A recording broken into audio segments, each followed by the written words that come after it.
प्यारे छात्रों, आपका इस चैनल में बहुत बहुत स्वागत। आज मैं क्लास 10th का बायोलॉजी का दूसरा चैप्टर श्वसन का ऑब्जेक्टिव लेकर के आया हूं। आगामी बोर्ड एग्जाम देने वाले छात्रों के लिए यह ऑब्जेक्टिव क्वेश्चन बहुत ही लाभप्रद साबित होगा। तो चलिए अब हम शुरू करते हैं चैप्टर नंबर 2 श्वसन।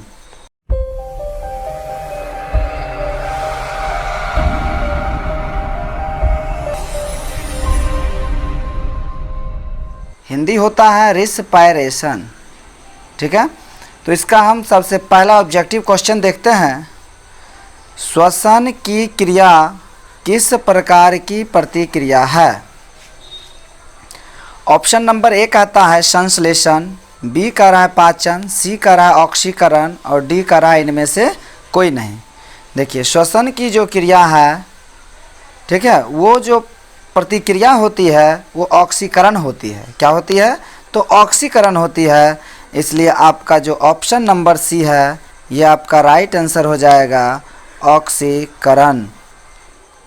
नेक्स्ट क्वेश्चन है, इनमें से कौन ध्वनि उत्पादक यंत्र है? ठीक है, ऑप्शन नंबर ए कह रहा है लैरिक्स, बी कह रहा है फेरिक्स, सी कह रहा है ट्रेकिया और डी कह रहा है इनमें से कोई नहीं।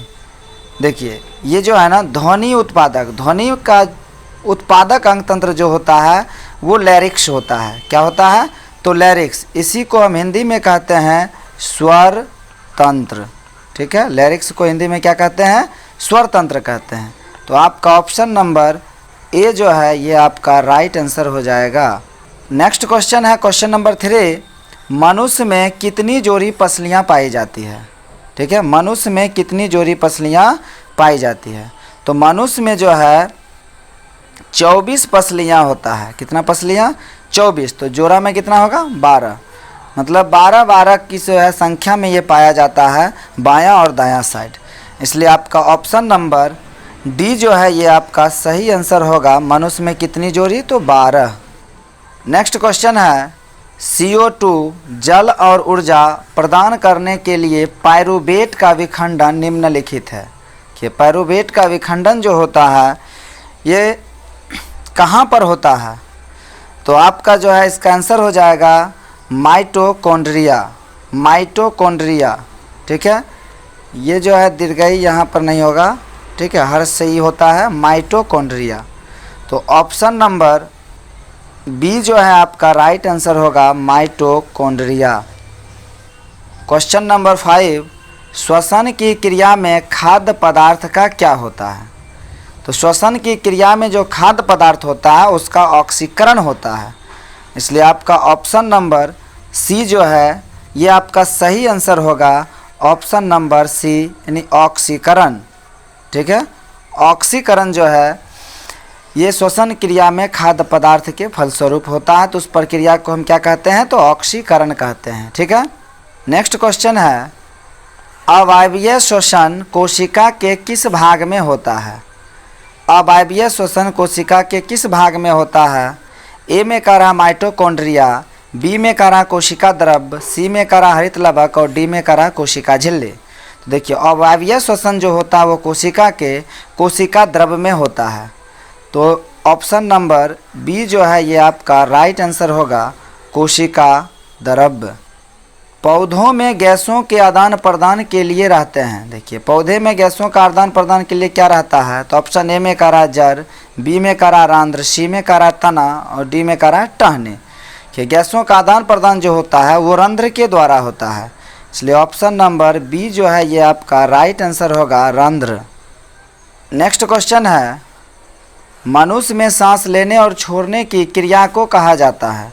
मनुष्य में जो सांस लिया जाता है और छोड़ा जाता है उस प्रक्रिया को कहते हैं श्वासोच्छ्वास। क्या कहते हैं? श्वासोच्छ्वास। इसलिए आपका ऑप्शन नंबर बी जो है ये आपका सही आंसर होगा, श्वासोच्छ्वास।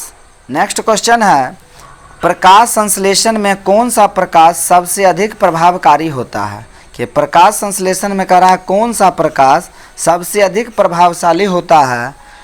ऑप्शन में कह रहा है लाल, बी में कह रहा है नीला, सी में कह रहा है बैंगनी और डी में कह रहा है हरा। तो देखिए, लाल जो होता है ना ये जो है उसका सबसे अधिक प्रभावशाली होता है। इसलिए आपका राइट आंसर होगा ऑप्शन नंबर ए यानी लाल। अगर देखिए आपको यदि लाल अगर आंसर में नहीं रहे तो आप सी बैगनी में लगा सकते हैं, क्योंकि 2 नंबर पर बैगनी होता है। ठीक है, नेक्स्ट क्वेश्चन देखते हैं। सौर ऊर्जा का अधिकतम स्थिरीकरण किसके द्वारा किया जाता है? देखिए, सौर ऊर्जा का अधिकतम स्थिरीकरण किसके द्वारा होता है? ए में कर रहा है कवक, बी में कर रहा प्रोटोजोआ, सी में कर रहा हरे पादप और डी में है जीवाणु। तो सौर ऊर्जा का जो स्थिरीकरण होता है वो हरे पादप के द्वारा होता है। तो ऑप्शन नंबर सी जो है ये आपका राइट आंसर होगा, हरे पादप। नेक्स्ट क्वेश्चन है, कॉकरोच जल में जीवित नहीं रह सकता है क्योंकि उसका श्वसन अंग है। देखिए, कॉकरोच जो है जल में जीवित नहीं रहता है, तो उसका श्वसन अंग क्या है? ए में कर रहा है गिल, बी में कर रहा है ट्रेकिया, सी में कर रहा है बुकलिंग और डी में कर रहा है फुफ्फुसकोश। तो कॉकरोच का जो श्वसन अंग होता है वो ट्रेकिया होता है। किससे सांस लेता है? तो ये ट्रेकिया से लेता है। इसका श्वसन अंग क्या होगा? तो ये ट्रेकिया होगा। तो आपका सही आंसर हो जाएगा ऑप्शन नंबर बी। कौन सा जीव अपनी त्वचा से सांस लेता है? ये कह रहा है कि ऑप्शन ए में मछली, बी में कबूतर, सी में तिलचट्टा और डी में मेढक, है ना। देखिए, तो त्वचा से सांस लेने वाले जो जीव होते हैं वो मेढक होते हैं। क्या होते हैं? तो मेढक। तो ऑप्शन नंबर डी जो है ये आपका राइट आंसर होगा, मेढक। नेक्स्ट क्वेश्चन है क्वेश्चन नंबर 13। मनुष्य में फेफड़े की महत्तम आयतन कितनी है? कि मनुष्य का जो फेफड़ा है ना उसका सबसे ज़्यादा आयतन कितना होता है? ए में कह रहा है 1500 से 3000 मिलीलीटर, बी में कह रहा है 3000 से 4000 मिलीलीटर, सी में है 4000 से 6000 मिलीलीटर और डी में है 6000 से 8000 मिलीलीटर। तो मनुष्य के फेफड़े की जो महत्तम आयतन होती है वो होती है 6000 से 8000 मिलीलीटर। इसलिए ऑप्शन नंबर डी जो है वो आपका राइट आंसर हो जाएगा 6000 से 8000 मिलीलीटर। नेक्स्ट क्वेश्चन है क्वेश्चन नंबर 14। पसलियों के बीच कौन सी मांसपेशियां पाई जाती है? ठीक है, ए में कह रहा है एडक्टर एवं सबडक्टर, बी में है प्रोट्रैक्टर एवं रिट्रैक्टर, सी में है रेडियल एवं सर्कुलर और डी में है इंटरकॉस्टल। तो देखिए, पसलियों के बीच जो मांसपेशियां पाई जाती है उसका नाम है इंटरकॉस्टल। तो आपका ऑप्शन नंबर डी जो है ये आपका राइट आंसर होगा, इंटरकॉस्टल। नेक्स्ट क्वेश्चन है, अनॉक्सी श्वसन में कुल कितना एटीपी बनता है? देखिए, कौन सा श्वसन है? तो अनॉक्सी श्वसन है। तो अनॉक्सी श्वसन में कितना एटीपी बनता है? ऑप्शन नंबर ए करा 2 एटीपी, बी में करा 6 एटीपी, डी में करा 8 एटीपी और सी में करा 8 एटीपी और डी में करा 38 एटीपी।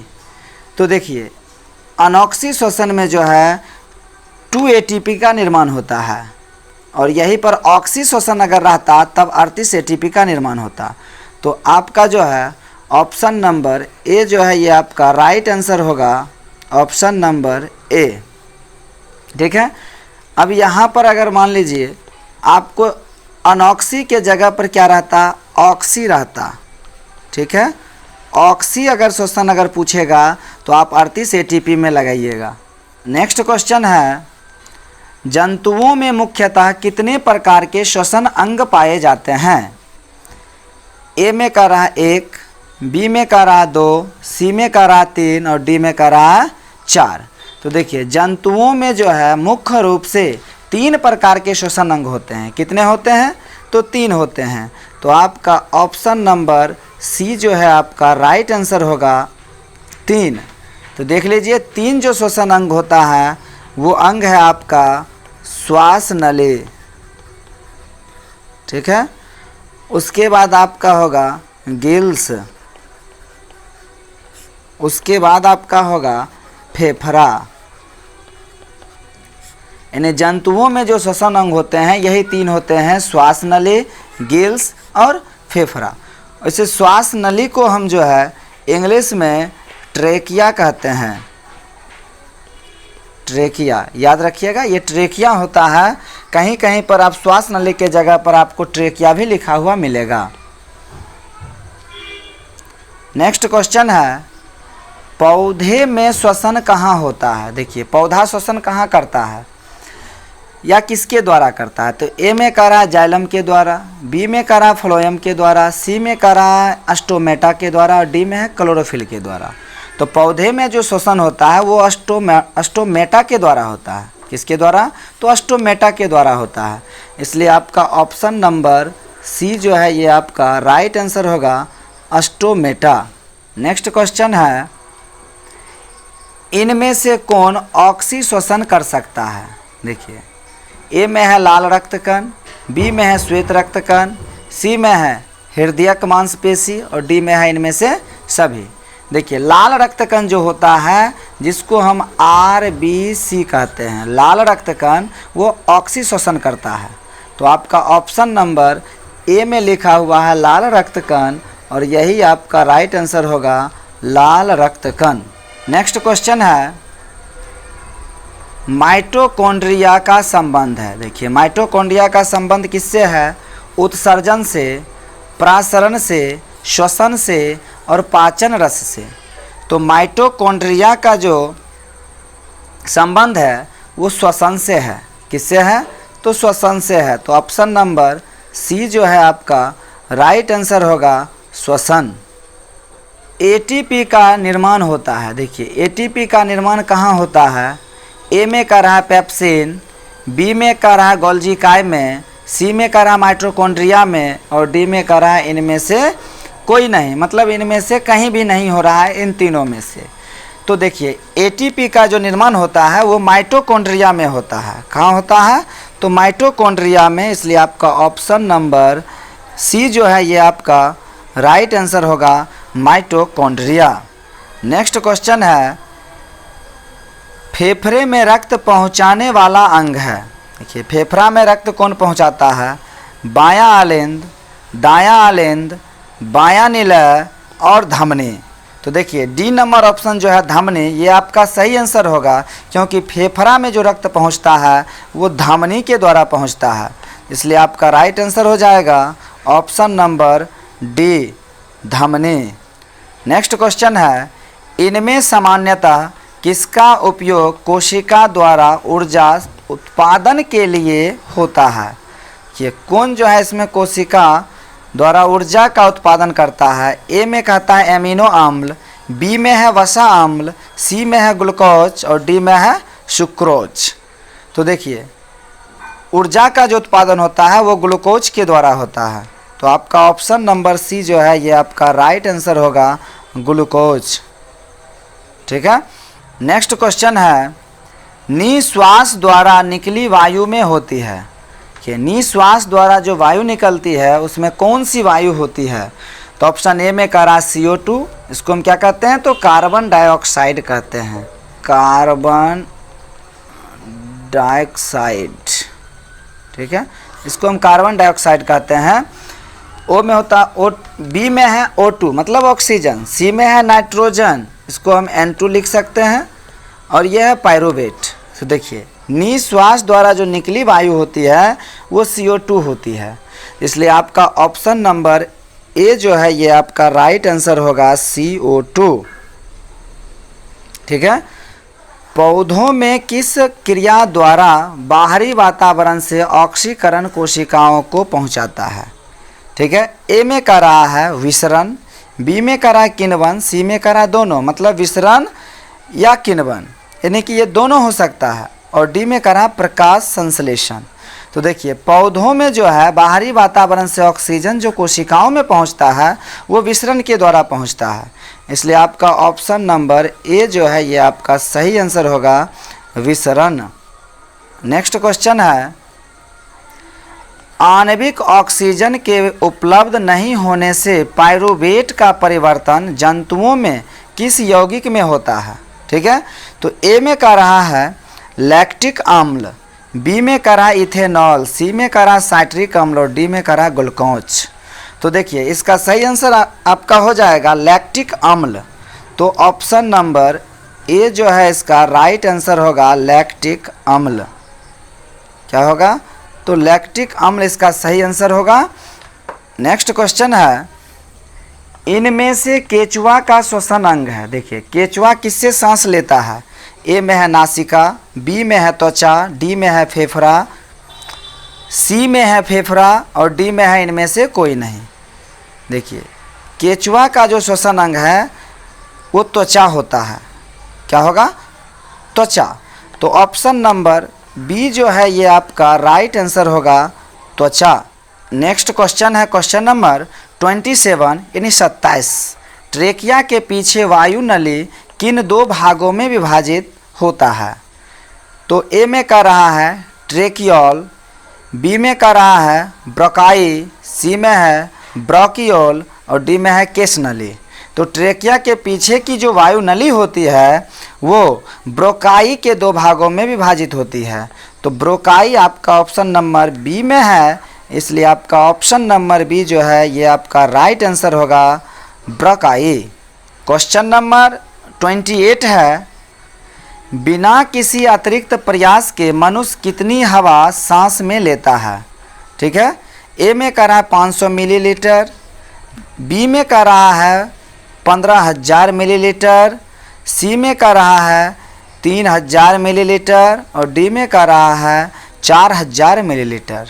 तो देखिए बिना किसी अतिरिक्त प्रयास का जो है मनुष्य 500 मिलीलीटर जो है हवा सांस में लेता है, इसलिए ऑप्शन नंबर ए जो है ये आपका राइट आंसर होगा 500 मिलीलीटर।